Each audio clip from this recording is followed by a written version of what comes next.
So welcome to today's webinar from our continuing series on realising paperless trade. Thank you for joining us today, and my guest today is Andrew Hudson. Andrew is a partner at Rigby Cooke Lawyers from Melbourne.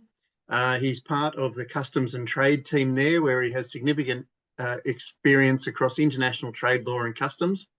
He's a trusted and highly regarded advisor to business, industry associations, peak bodies, and government, and regularly consults with legal and trade developments that affect Australian and international businesses. I won't read the rest of his bio, but it's very exciting. He represents a number of industry bodies as a director of the Export Council of Australia and the International Freight Forwarders and Customs Brokers Association Australia, IFCABA. And he is an executive of the Management Committee of the Food and Beverage Importers of Australia. And he's actively involved across a wide range of things with the government agencies, peak bodies, and he operates across international borders. So as we usually do in these sessions, we want to cover a wide range of things, but Andrew is going to talk to us in particular around the Australian Customs Act and the potential to maybe reform that through the processes which are being reviewed by government at the moment. So over to you, Andrew. You have a presentation for us. Perhaps you'll go through that, and then we can invite our audience to provide questions through the Q&A button at the bottom of your screen, and we'll have a discussion after your presentation. Over to you, Andrew. Thanks, Brian. And in the great tradition of these things, I do have a PowerPoint, which I'll open up in a second. First of all, thank you to Bryan and Prue at ACITI. Is that the correct acronym term we've adopted? Okay. For the opportunity to speak about one of my favourite pieces of literature, the Customs Act 1901. It's certainly been part of my life for a long time, and many of you would know my father, before me, started this process. He became a customs officer in 1954 during the Cold War.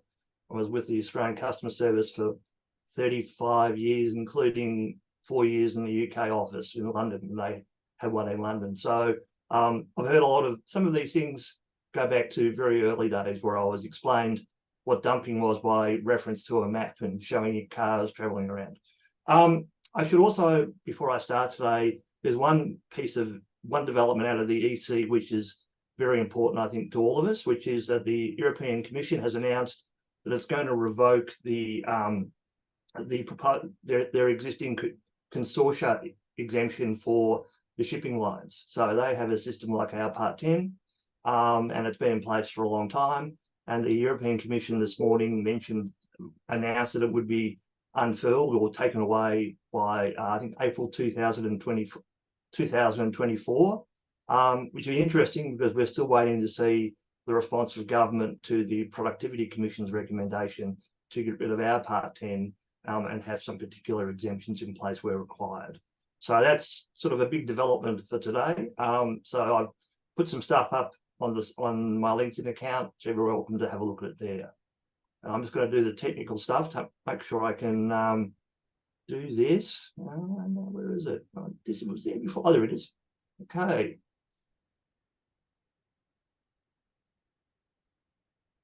And I think I'm screen sharing. About to screen share. Is it up there yet? You may not have the correct one, Andrew.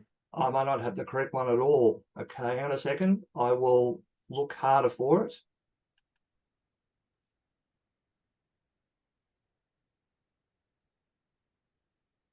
Stop that one, and we'll start another one. Apologies, it was working before, everybody. So I don't know why it's not now. Let's have a look. Let's see if I can make this work. Or perhaps, Brian, you might do it. Can you do it from your end? Hang on. No, I will do this. There we go. Okay. Hopefully that's on.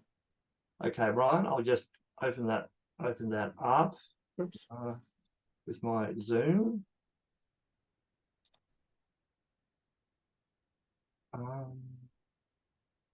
Okay, so rightio, so that's okay. So I'm viewing your screen. So I might have to ask you to change the slides. It's ridiculous. They're working earlier, but anyway. So we just move forward, Bryan, get past all the stuff about the firm, because we all know, and the question is basically, is it, so we can get past all the stuff which our marketing people make me put in every presentation, whether I like them or not. So, but we don't need to talk about the firm or myself or my colleague next door, who Alex, who worked at the Anti-Dumping Commission, and he and I are now working on a number of matters, including sanctions and the like. And we just switch to topic 2, I think would be best. Actually, if we can go back 2 slides there, Bryan, my apologies. Yeah, just to give you an idea of those of you who are online, you may not be aware of the, if you like, the environment within which we're looking at trade issues, whether it's legislation change, whether it's FTAs, whether it's regulatory change, whether it's the STS or the like. And it gives you some idea here of all the different bodies that I'm part of as well at different times. So it does show you it's not quite a noodle bowl yet, but it's probably getting somewhere towards that. So we'll be mindful at some stage of perhaps looking at all of the engagement pieces as we go forward. Thanks, Bryan. Go forward to the next one. Okay, recent reforms. So if we perhaps you could just pop over one more slide, please, Bryan. Thank you. Now, it has been said to me that there was some reservations when it comes to significant change, such as significant changes to the Customs Act. Now, as I will speak to later, it is a venerable and esteemed piece of legislation. It has been in place for a long time, as has its predecessor things. But I have been involved in a couple of reforms of substantial legislation, and in recent time. I can point to our Biosecurity Act in 2015, which replaced the Quarantine Act. The Quarantine Act no longer exists. It's disappeared in 2016, and we replaced it with the Biosecurity Act with a whole lot of modern regulatory type arrangements and powers not dissimilar to those found in the Customs Act. Obviously, it operates at the border with our friends at DAF, Department of Agriculture, but it was replaced, and so actually, I think it's been one of the success stories in the way in which it's been implemented. And I know industry had a significant input to that. So I think it's worthwhile realizing that we have done it here very recently in the context of a very old piece of legislation which covered a lot of issues. Similarly, in New Zealand, I was involved in the New Zealand Customs and Excise Act now of 2018. I should talk about the fact that during I was in New Zealand to speak about that legislation about the time it was completed and before it was implemented. And the then Minister for Customs and Excise in New Zealand, I think she was new to the area and possibly hadn't been briefed. She got up and referred at the start to the reform to the Customs and Excise Act. And we all thought that, well, that was just a one-off. But during a 15-minute presentation on 15 different occasions, she referred to the Customs and Excise Act, which, of course, some of my colleagues from New Zealand Customs looked a bit ashen at that point, and I certainly did. And having to come up and talk about it after her made it difficult. So in the end, I decided to just leave it alone and move on, because I still had to get back through New Zealand Customs on the other way. So thank you, Bryan. But can I just say, with the New Zealand Customs and Excise Act, that was a particularly good piece of engagement with industry. There was a very broad, it was quite a big standing committee of people who were involved in the regulation. We were given questions and principles, basically principle-based reform. So we didn't get into a lot of the specific drafting until the end. We had a series of principles put to us, and we gave our feedback on those. And it was undertaken in a really good way. So that's a prime example. And it's not the first time New Zealand had reformed their Customs and Excise Act. So again, it's an example of what can be done. And similarly, if you look what's happening at the moment, the EU customs reform is being implemented. That's an entirely new piece of kit, so to speak. And there are other examples elsewhere in the world of substantive pieces of regulation or legislation being revised. So let's just say it's not without precedent. Thank you, Bryan. So if we could just switch to the next one. So the origin story. Okay, so the origin story, it was one of the original acts implemented at Federation. It's number 6 in our hit list of exciting legislation. At the Simplified Trade Summit, someone suggested, it might have been Paul Hubbard, that I was actually there at that time at Federation. I was actually there with a little flag and a pair of shorts and a little flag saying, "Yay for the Customs Act." I'm not sure that that's quite right, but it's not far from the truth. So it was one, and it replaced the colonial-based or colony-based legislation of the colonies. So Victoria had a Customs Act, or Customs and Excise Act, as did our friends in New South Wales. And there was a lot of fun about duties payable on goods passing between colonies. And there were low taxing colonies and high taxing colonies, and there were customs duties payable on goods as they passed. And I can take you back to the fact that both, of course, Victoria and New South Wales share a border along the Murray River at Albury and Wodonga, and there were customs houses on each side to deal with goods going across and the collection of customs duties, or indeed otherwise. So that came from and one of the benefits, obviously, of Federation is that we actually got to have one piece of legislation, the Constitution, but also for the Customs Act that applied across the board. As we all know, dealing with the Constitution is difficult, and indeed, I wouldn't say it would be easy revising the Customs Act, but I think for what we're looking at now, it's worthwhile. There's actually a 1904 commentary by a chap called Sir Wollaston. He was the Deputy Comptroller General of Customs, I think, in Victoria before Federation, and he wrote a companion text.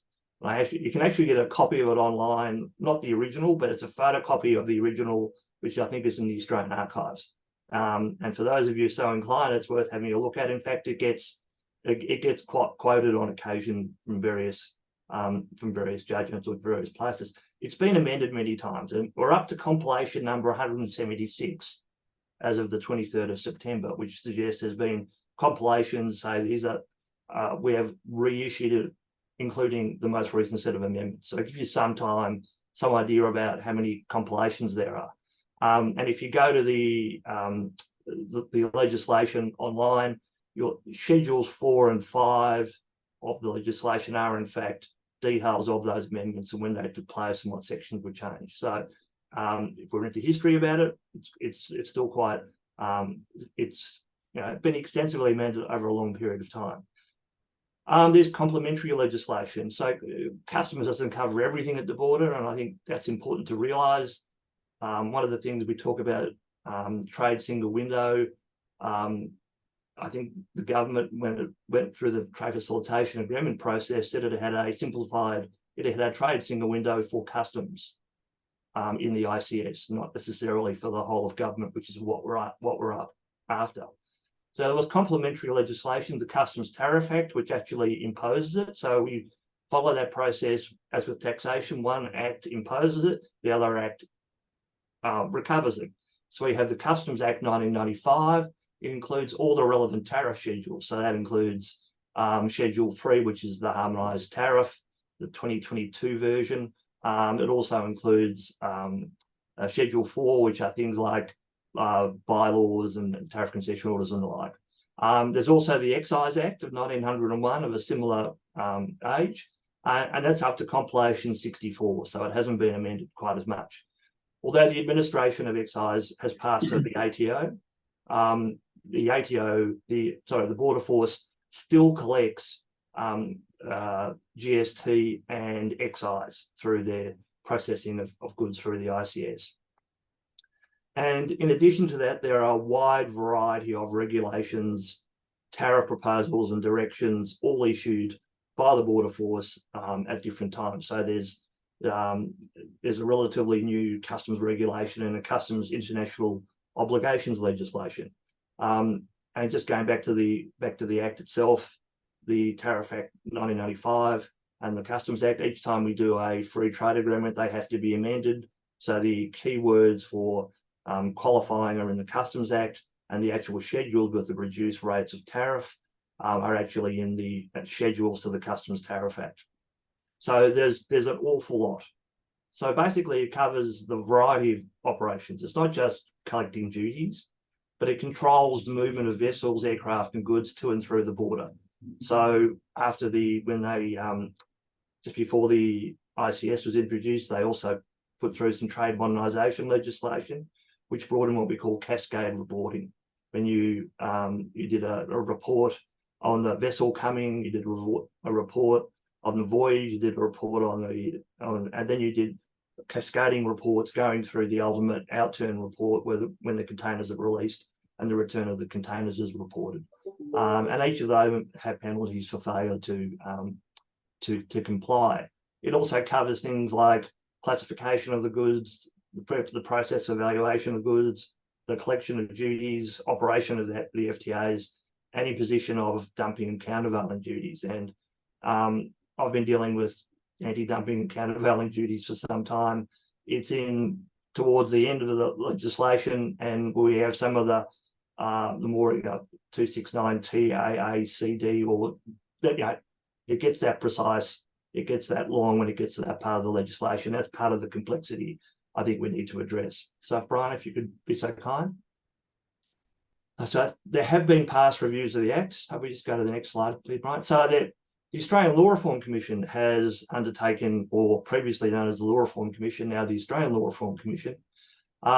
There's a few of the reports of its reviews, 60, 61 and 95. Number 60, which comes from 1992, actually includes a new version of the Customs Act as a schedule to it, and an explanatory explanation of the clauses. So it refers us to what could be clauses. Now, I haven't looked at it, for at least a couple of weeks, but at least it has addressed the attention of the Law Reform Commission, which actually had a rule, looked at a different form of legislation, a different form of regulation. And I think one of the things we're going to have to accept is if we're going to reform the Act and make it modern and fit for purpose, a lot more of the provisions will happen by way of delegated legislation. Now, I know that it isn't always, people don't always like that. I know when we passed the controlled trials bill recently, one of the concerns was these controlled trials took place under particular designated legislation under terms of an arrangement between parties. And the Senate committees which reviewed it said, we don't like things in delegated legislation as much. However, it does make it easier to change things. It's more mobile, and it might be one of the things we need to look at, perhaps as they did in New Zealand, a structure, a framework, and then being implemented by way of regulation or delegated legislation. And to address any concerns, we could include obligations of government to actually engage with industry on those regulations or delegated legislation, and that's actually in the New Zealand Act.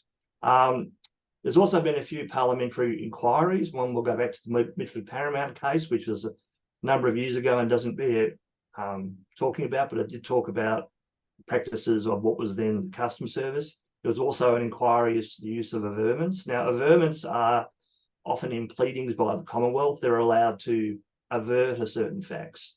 They're allowed to say. So an averment might be, it came in on QF3, which arrived at 5:15 in the morning AM at Melbourne Airport, for example. They can avert that as opposed to having to prove it. However, there have been cases in which they shouldn't go to evidence. They shouldn't go to issues of guilt or liability. But on occasion they have. And the House of Representatives inquiry into averments did look at it and say that it was of the view that averments should be either limited or expunged altogether. And in an information-based world, it doesn't appear, and the reason why there were averments was because often information was hard, basic information which was non-contentious might have been hard to find. I think that these days with improved communications, we don't really need averments, but that's just a matter of an opinion. There was also inquiries about both by government and also by a couple of independent people regarding the adoption of the integrated cargo system.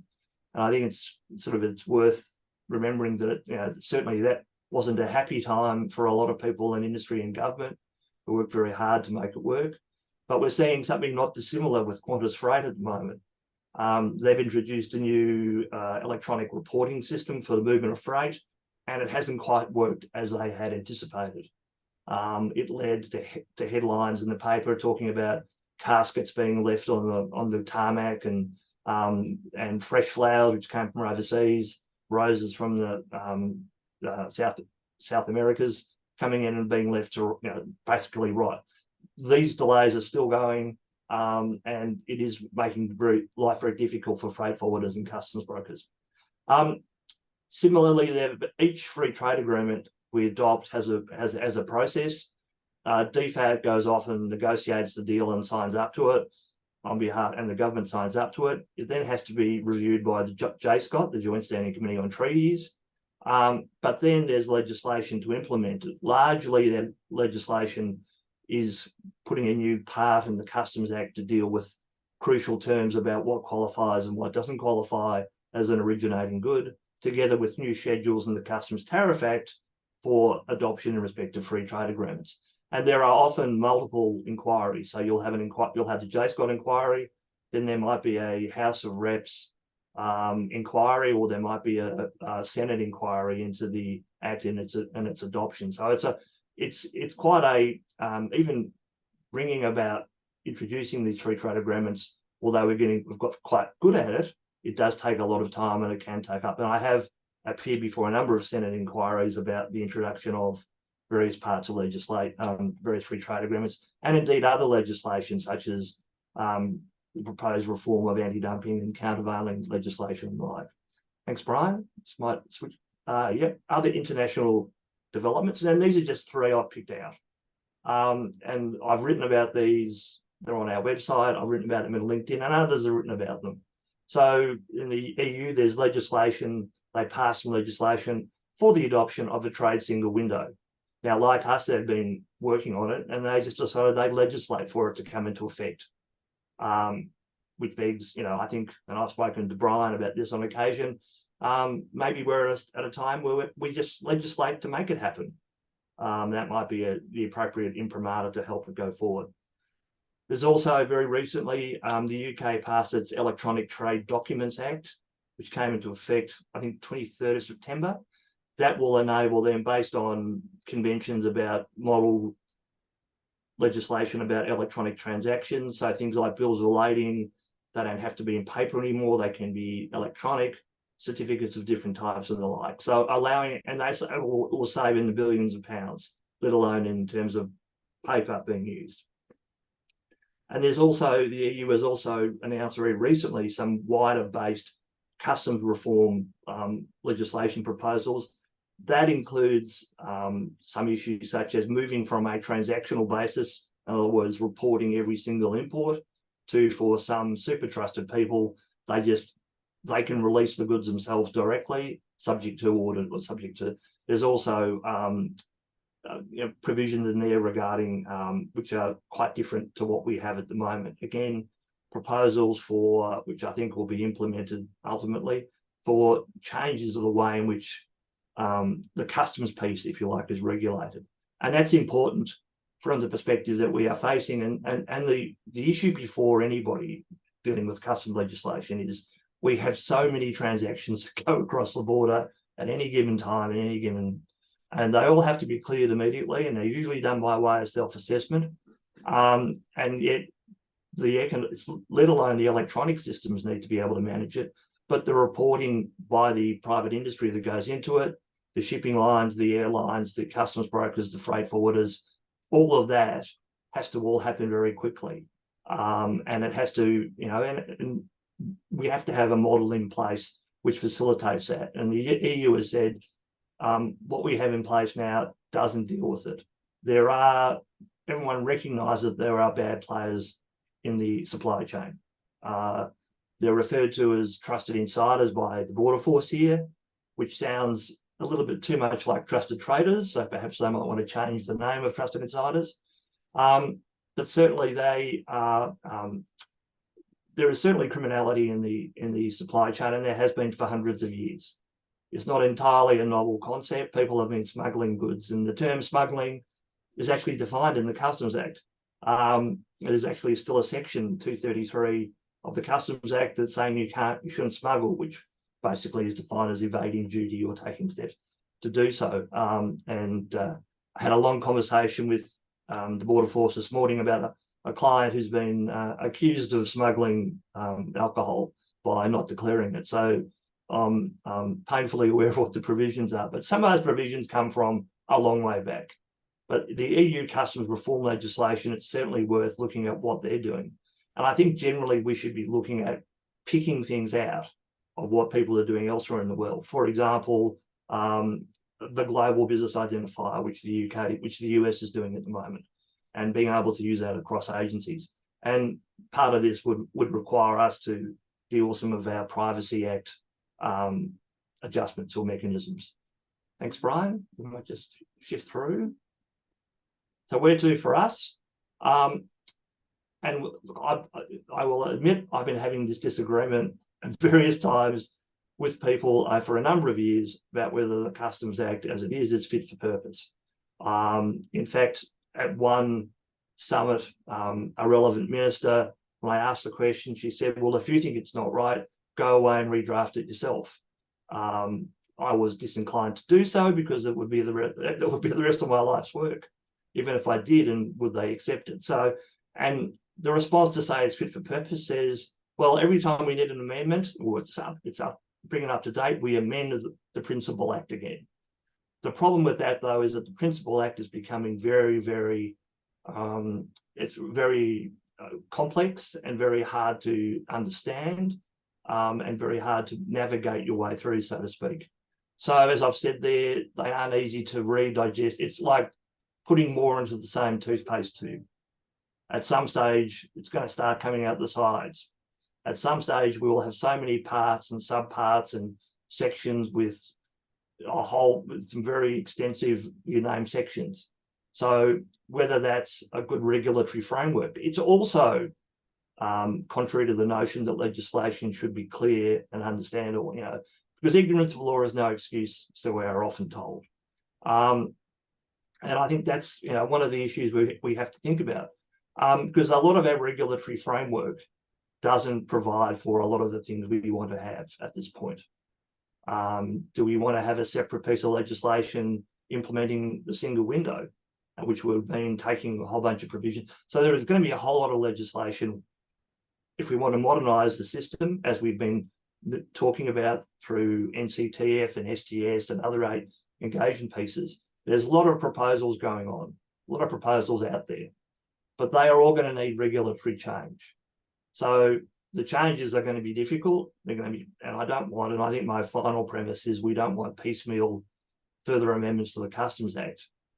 Why don't we just bite on it and get ourselves a revised act, which is, totally accommodates all the outcomes we want. There's a lot of things that wouldn't change, for example, penalties and the like, but there are other things that we would like. And of course, you don't want to miss anything or leave anything behind. But I think the combined intellectual property of those involved will be able to do it. And if you think about it, the Customs Act deals with 19th, 20th and 21st century issues all at once.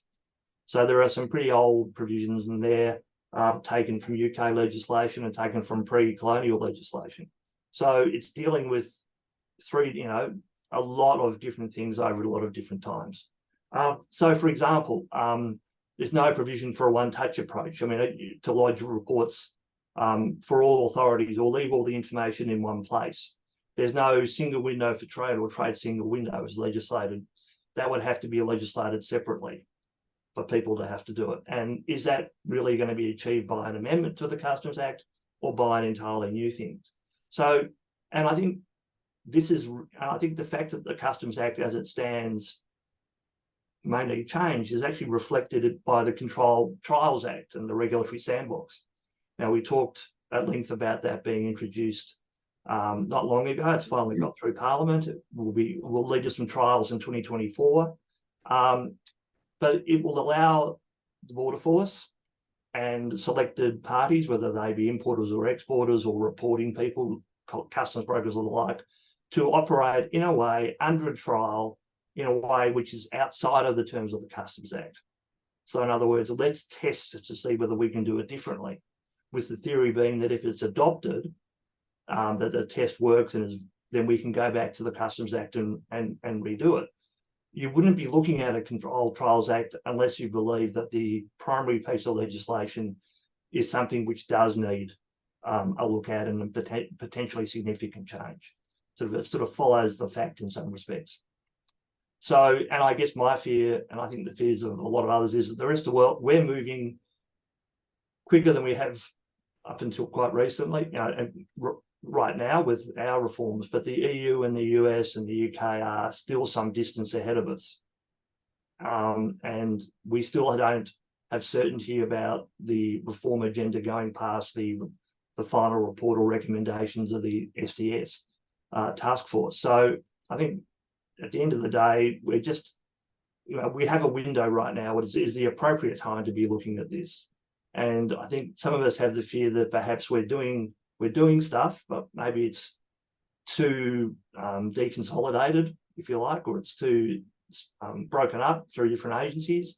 It isn't being brought together holistically. I know the STS task force works across the whole of government, but there's no guarantee the STS task force will be there in the future. And I think one of the things that I've sort of been keen on is looking at the STS task force or similar to be left in place permanently under a particular in a different area and be responsible for trade modernisation, following through with things at the end. So hopefully that trade modernisation and facilitation agenda can continue to be funded and carried forward, perhaps with the adoption of a new agency. Thanks, Brian. So I've got a topic 7, my least favourite part. So just to give you an idea about some of the things I don't love about the Customs Act. Now, there's probably a lot more than this, but I thought one which people may not be aware of is that under the Act, an owner is liable for the customs duty, whereas an importer is liable for GST. Now, owner under the Customs Act is defined very broadly and goes back to a lot of old mercantile practices as well. Basically, it boils down to, it's not just the importer who's liable for customs duty, it's anybody who has a beneficial interest in the goods. So it could still be the person overseas if they're selling DDP. It could be the importer. It might be a retailer who happens to have the goods in their hands, or ultimately a consumer. Or it could be a customs broker or a freight forwarder who's carrying the goods. Therefore, the potential scope for recovery of customs duty is massive. And when we've actually put it to government that we think that customs duty should only be payable by the importer, they have been disinclined to get rid of the very extensive definition in Section 4 of the Act on the grounds that it's been there a long time and we'd hate to limit ourselves. Now, that just creates uncertainty for everybody in the supply chain, so that 2 and 3 and 4 years on, they could still be held liable for customs duty once the goods are gone and so forth. So we have to think about those sort of contexts, because I know what we appreciate that a lot of things are done by self-assessment. We've got away from the days that the ships appeared at the docks and they would literally put the goods over the side and you could look at them, or the idea that you go to the customs house with examples of the paperwork and get things cleared by hand. I realise we're well away from that, and self-assessment is the way, in some form, will be the way to go.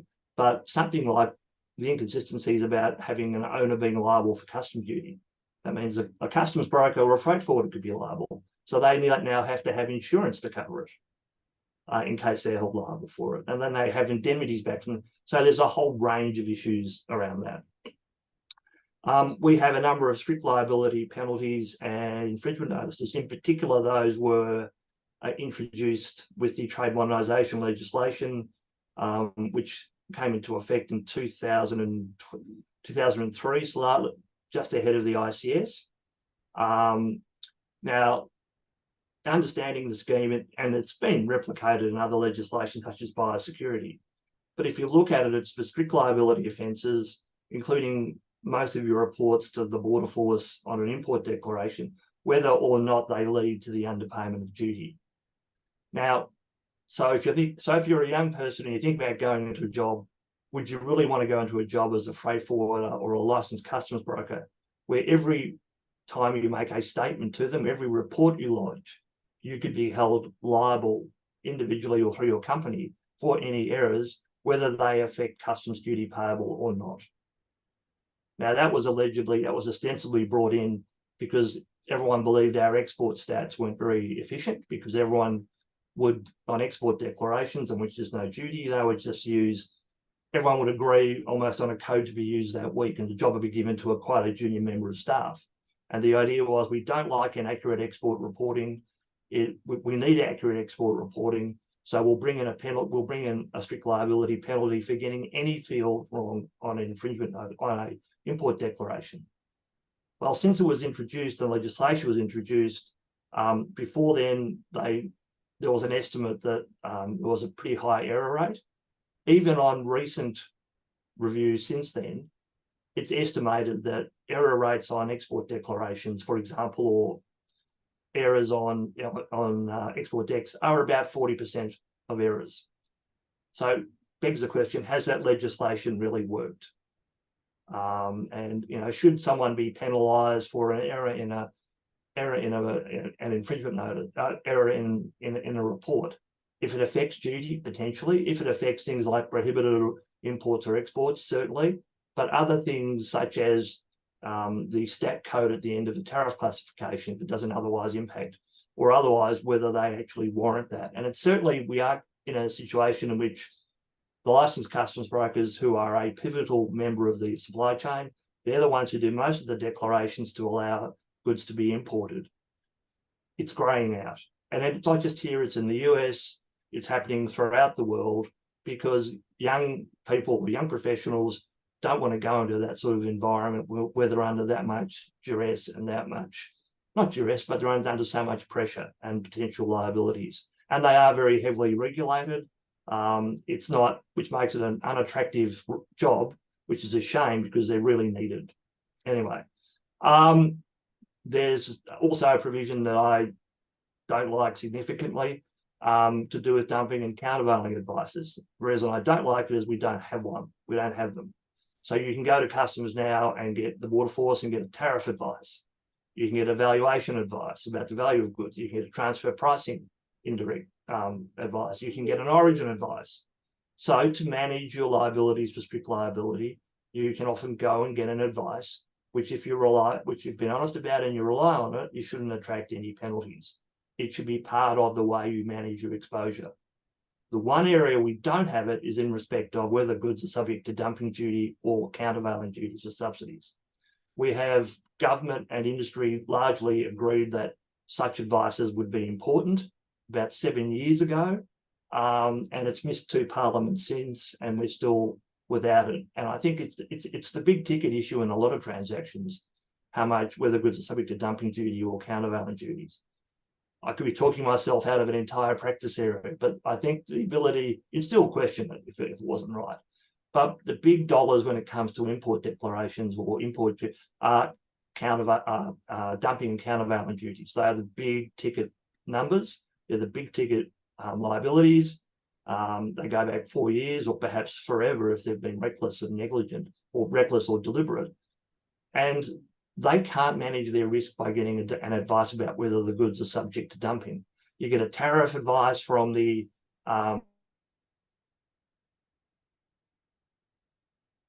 Border Force. They now say this, it just goes to the tariff. And the tariff is not the only indicator of whether goods are subject to dumping duties. Similarly, the Dumping Commission might have a talk about it and make some general comments, but it won't be binding in any sense. So people dealing with fundamental items, steel, aluminium, and a lot of the other things you need are going with that risk all every day. And I think, and there's no way to mitigate it, and there's no way to make it any easier. So you can get all the advice in the world, but if the department takes a different view, you've then got to turn them around. And similarly, there's in most cases where people underpaid don't agree on the amount of duty payable. So there's an audit, for example, and Border Force says you've paid $200. We think the goods are valued differently or under a different provision, so you're liable to pay $200,000. There's a provision in the Act that says you can pay under protest and take it to the AAT straight away. That excludes dumping duties and countervailing duties. That's expressly excluded. So for a long time, so what that means is we've managed to, through some work with our colleagues at the Border Force and their legal team, who were, they came up with this notion that the arrangement is you pick some if the assessment says the dumping duty might be payable or is payable, you pick a select transaction or two, you pay duty, all recovery action on the other imports goes to one side. You pay the duty, they automatically reject it because you've warned them in advance, and the rejection of the refund then goes to the AAT for review. Now that's a slightly clunky outcome, and whilst there are some of us who've been using it and working with it, perhaps, you know, hopefully those sort of arrangements don't disappear as the people who are using it disappear from the front line. Thanks, Brian. Go to the next bit. So my wish list. Well, the first one is comprehensive, not more piecemeal amendments. I think the process, there's 167 compilations issued to the Customs Act. For us, where we don't have provisions for trade at single window, we don't have provisions for sharing of information between agencies. We don't have provisions that require that go to earlier release of goods. We don't have a system which requires more information from the point of export. To go through and try and squeeze those into the existing Act at this time, when there's so many other things going on, I think we would miss the opportunity to put a comprehensive new piece of legislation in place, which is contemporary in its nature, and you know, it won't be something that could be done easily. But by doing it by way of a series of piecemeal amendments to the Act, actually makes it harder to actually understand, because you've got to read the Principal Act, you then got to read the amendment and the explanatory memorandum, and then the provisions which come out of the maybe a parliamentary review that goes in. So, and then trying to read them all together, whilst I might find it fun, other people probably wouldn't. So we would like a trade single window. We don't have it in the Customs Act. We have a trade single window for customs, but not for everybody. So I think everybody's keen on that idea. A one-touch approach to providing information to government. We've done some work recently driven by the Border Force about interoperability of information. In other words, it goes into a government information spot from which it can be taken by all the agencies. Now, I know that was the subject of one of the Bond films, where the people who are going to be in control of that agency were getting information from all around the world and using it for bad means. I don't think that will happen here. It would be a way of consolidating information and then perhaps consolidating what has to be provided to the customs and to government. An Australian equivalent to the UK Electronic Trade Documents Act, I think, is a worthwhile consideration, whether within a Customs Act or separately, because if you look at the material coming out of the UK, the sort of savings they're anticipating and the way in which people will be, so we won't have the situation where bills of lading are held up because an aircraft is held up. That's often, people don't realise that bills of lading requiring originals means people have to wait till the aircraft brings them and people can cite them. That applies to some banking practices too.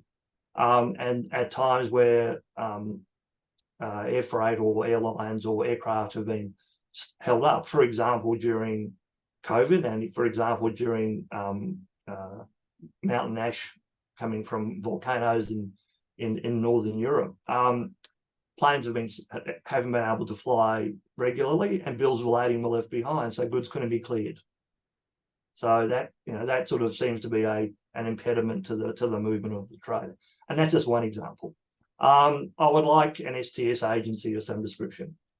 Whether you call it an Office of Trade Facilitation, whether you call it a Trade Facilitation Office, whatever you call it, it needs to have a life beyond its existing term. And it should be, in my view, and I think the view of a few others at the moment, it should be as a centralised body to which all the other agencies must report about what they're doing towards trade modernisation ends. That would then free up the resources within the agencies to do their primary jobs, and would centralise the reform process. And they would then be able to review it and say, what have you done and what are we doing? Well, this is what you have to do. We have it at the moment, the NCTF, and I think whilst technically it probably falls under its constitution, for want of a better word, it just doesn't. It doesn't have the status, or it doesn't have the operating power to actually do all these things. You really need another agency to facilitate trade, run by a particular agency where people are going to be paying attention. And I think it's interesting that a lot of the UK trade reform process has been driven out of the cabinet. So it's been driven by the equivalent of Prime Minister and cabinet, driven out of Downing Street. An unusual one there I've put there is remove SACS. And a SACS is what's called a self-assessed clearance declaration for goods under $1,000. Once upon a time, you paid no GST or customs duty on those. Now somebody pays GST on them, usually an overseas sales program, but you don't pay duty. So there's almost for those people who don't like having to pay customs duty, is to value everything under $1,000 or sneak things in which shouldn't be there. And I think there's a lot of evidence now from what I'm seeing through the compliance piece, but also these parcels that might come through express packaging, for example, or express couriers. There's a lot of things that can be slipped into them quite readily. And there is technology available. And in my argument is that they should be reported, like many other things, at the point of export. They should be assessed, and they can be reviewed at the point of export with all the information. But there is a lot of revenue leakage, whether it's GST. We have $1,000 threshold below which you don't have to pay customs duty, which is much more than, for example, in America, where they're looking at winding back the de minimis amount. And with the explosion in e-commerce, which is largely done by self-assessed clearance declaration, there is a lot of evidence that a lot of goods are being moved through e-commerce because it's probably easier to move through it. So perhaps we need to look at initiate a different form of declaration, if not a contemporary import declaration, because the numbers of parcels and supplies that are being made across the border now are significantly higher than I think anybody had contemplated. And part of that was COVID, and part of that was e-commerce, and you couldn't leave the house to buy anything, so you bought it from overseas, and it came in a self-assessed clearance declaration. But the person who's bought it in Australia has no input into that report. That report is done by the person in the jurisdiction overseas. And it's remarkable the number of compliance assessments I've seen, which refer to several hundred lots of e-commerce consignments having gone through, information provided by the overseas supplier. In each case, they're $800 or $850. They're all conveniently under that $1,000 threshold. That is something we need to look at, both in terms of the potential revenue leakage, but also in terms of illicit goods that can come in that way. Look at some of the strict liability offences and see whether they're in fact useful. So the example I've given you is Section 243U, which says an error in a statement to customs, which is wrong, it has a material error in it. We can issue an infringement notice to you, or we can prosecute you on a strict liability basis. To my mind, that hasn't really had the desired effect, which was to improve predominantly export reporting. It doesn't, and of course, it shouldn't affect the need to get permits and all safety approvals and the like. But we have to wonder whether that regime is one which is, the 20 years on, whether that regime has actually served its purpose. And it would be, I think, a useful exercise for someone to be commissioned to do a review and say, what was intended 20 odd years ago when we advanced self-assessed clearance declarations and brought up the thresholds? What's happened since then? Has compliance gone up? Do we have any possible way of estimating how much duty's been evaded, or GST as time has gone forward? We should be rigorously looking at and adopting the best bits of the initiatives from the EC, the US, and the UK. And I know the STS task force, the Border Force, and other agencies are aware of these developments. For example, we have a digital verification platform we're developing, which might have some commonality to the global business identifier, which is being undertaken by US Customs and Border Protection. But I think that it is time, I think we need to sort of more actively look at some of those provisions and take them out and say, okay, if we were to adopt something, how would it look for us? And it would look better in a new piece of legislation once we've established what is more efficient than, again, squeezing it into the toothpaste tube. It may well be that we separate various operative parts of the Act to other acts. So you might, for example, leave the valuation provisions where they are and the collection of duties, but you might move the investigatory or the monitoring powers to a separate legislation, which could apply across agencies. You know, all the agencies at the border have a number of them at least have various monitoring and audit powers. Well, can't they be consolidated? An example of inconsistency or tension between legislation across agencies is fit and proper test. Under the Customs Act, you have to be fit and proper to be a licensed broker, whether you're an individual or a company, to be a broker or run a licensed premises. You also then separately under the Biosecurity Act, you have to be a fit and proper person to hold an approved arrangement or get an import permit. They're defined differently. There are then other approved consignor provisions for the scanning of goods leaving Australia by export, by air. Again, that's got fit and proper persons. So there's a large amount of legislation in Australia where there's fit and proper persons, test is in place, but they don't all say the same thing. And even if we had to expand the definition, so it did cover everything, to have one, maybe we have a fit and proper person test act. And that actually says for dealing with the Commonwealth and perhaps even the states, this is what we see are fit and proper people. And then that would then apply and would certainly take a lot of provisions out of a lot of legislation. And the monitoring powers thing, I think the powers to audit and powers to search, exercise powers of seizure and search and so forth could be consolidated as well. Remove nuisance tariffs. This is a fun one that Bryan and I have talked about at length on various occasions.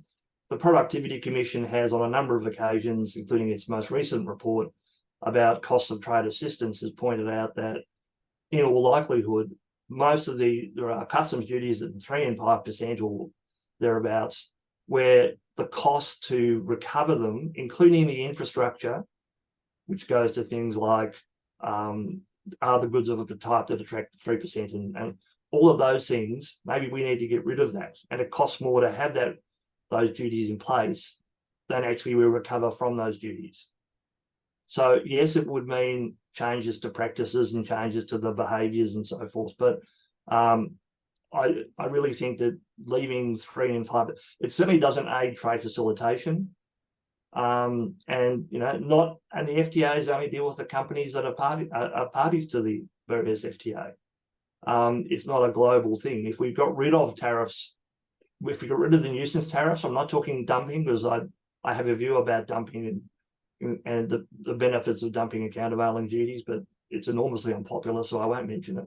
But certainly when it comes to the economics of it all, Productivity Commission and others have said that the cost of having this mechanism in place, we're not talking about winding back national security, we're not talking about winding back any other protection, imported goods, prohibited goods or otherwise regulated goods. We're just talking about these tariffs. And you'd be surprised about the amount of litigation there still is around enough imports of goods but at a reasonably small tariff. And of course, to my mind, this is the wish list. This would help us in our reform of the regulatory framework. This is only part of it. It's a couple of hours worth of thought. But if you think about it, trying to do that just by amendments to whether it's the Customs Act or other acts would be extremely difficult. So we're talking about an omnibus piece of legislation which deals with some of the parts of the system, and we keep what we need in other more relevant agencies. But my view is that the Customs Act has been around and served us for a long time, and I think it is probably, if we're going to be doing these significant trade systems reforms, perhaps one of the primary pieces of regulation we have in the Customs Act warrants a very, very deep dive and a very, very significant reform. And that might be something nice for us to leave for future generations. But anyway, on that moment, Bryan, I will cease and desist and I'll leave it to you.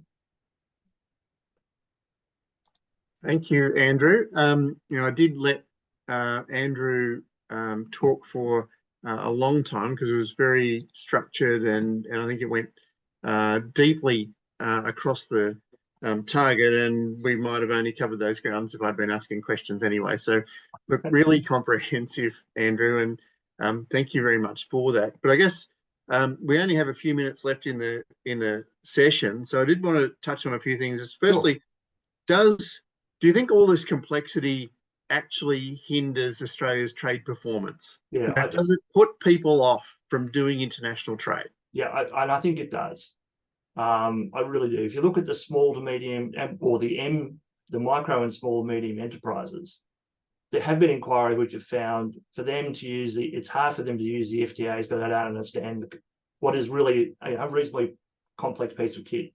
Even with all the trade portals, which DFAT does and other agencies do, the more complex our regulation, the less inclined people are to take up using it. So new importers, a lot of people we get approached by, clearly we're not the only law firm who deals in the area, new exporters, new importers who literally can't go to one spot to get the information they need. They can't go to one regulatory place. So, and they literally, on regular occasions, or they just can't afford to spend the time they've spent all their time developing their products. So yes, I think the complexity does hold back productivity, and it does hold back development. And I think there are a number of, and there are examples too of people who've made, they've been innocent errors, but they've been, heavily set upon, and that obviously puts them off. So that one of the other things I should have mentioned before is a regulatory portal, for want of a better term, where people can go and get all the information they need about exports of particular products, or at least they can be taken to the right place, and then they can have it clarified by somebody else, rather than requiring them to get someone else to actually look across all the legislation, because a lot of the stuff we deal with across the border is dealt with by a variety. And one of the task force, was it 29 agencies at the border, Bryan? 29 agencies and 200 plus pieces of legislation, let alone regulation and direction. That is a complex piece of kit.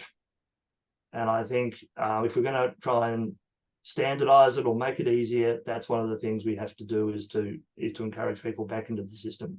Otherwise, they're either going to do the wrong thing, or that's too hard. We don't want either of those things happening. Thanks. I will just let this session go for a couple of minutes extra time, because I realise other people are busy, but just like to get a couple of things out. So do you think, I don't know what your understanding of regulation as code is, but the capacity for computers and AI to maybe, be running over the top of these things now, would something like that assist without actually needing regulatory reform? Yeah, look, I think it would. I think you could have, for example, I know government is looking at using artificial intelligence to deal with the mountains of information, seas of information. I know DAF's looking at that in terms of its compliance reporting type of arrangements.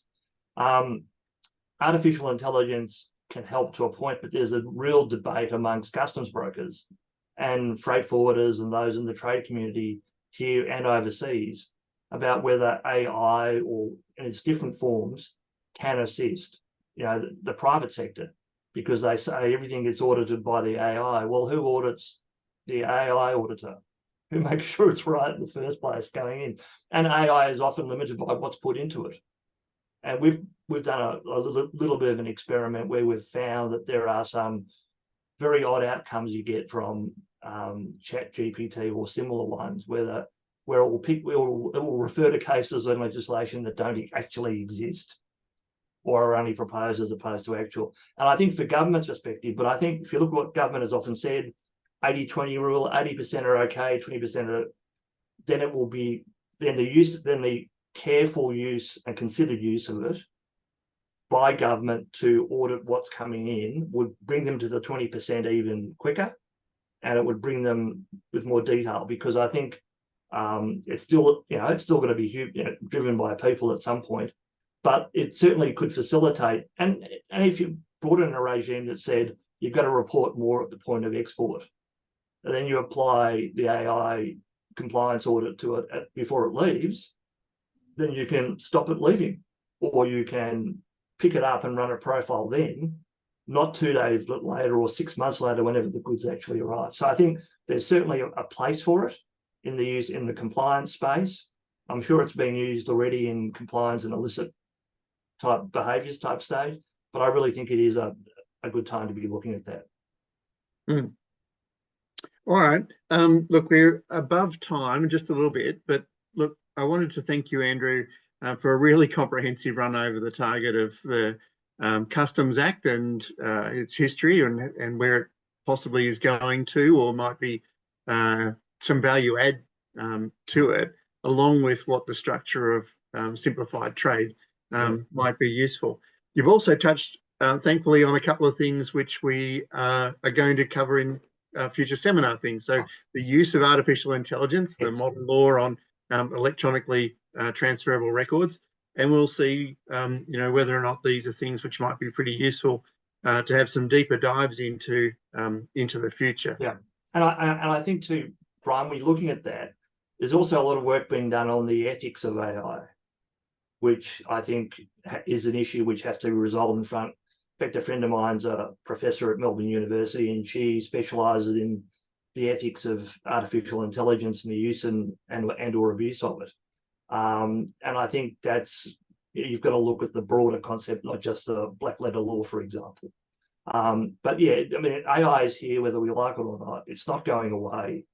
We're putting into place, most law firms are putting into place procedures about accessing ChatGPT, but it's not, we're not, a lot of lawyers aren't thrilled about it because it takes away from that essential intellectual exercise of having to read the cases and read the legislation. And just to go with Prue's question, I just saw she had one there. I agree. Trade Information Service play the role of providing customs-related information. Yep, absolutely. Absolutely, we could work that. That is, if you can drag that from the, I won't say cold dead hands of the Border Force, but I think, you're talking about a cross agency warehouse, if you like, where the information, where it's facilitated, where the information is facilitated and handled.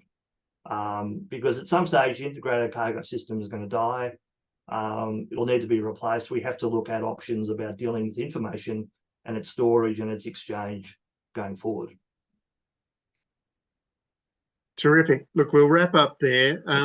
If people have further questions or would like to follow that up, please do so through us or directly with Andrew. I'm certain he's enjoy the conversations.